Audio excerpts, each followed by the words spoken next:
સાબરકાંઠામાં ભાજપ કાર્યાલયના ઉદ્ઘાટન પ્રસંગે હોબાળો.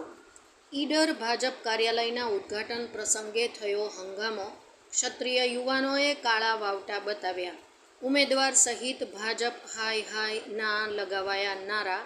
છેલ્લા કેટલાક સમયથી ઉમેદવાર મામલે વિરોધ યથાવત. ક્ષત્રિય સમાજનો વિરોધ આગામી સમયમાં ભાજપને પડી શકે છે ભારે. ઈડરમાં વિરોધ થતાં સ્થાનિકોની હાલત કફોડી. આગામી સમયમાં ઈડર બાદ અન્ય તાલુકાઓમાં પણ વિરોધ થવાની સંભાવનાઓ. ક્ષત્રિય સમાજના યુવાનોને પોલીસે અટકાયત કરી ઈડર પોલીસ મથકે લેવાયા. રિપોર્ટર નરેન્દ્રસિંહ રાઠોડ.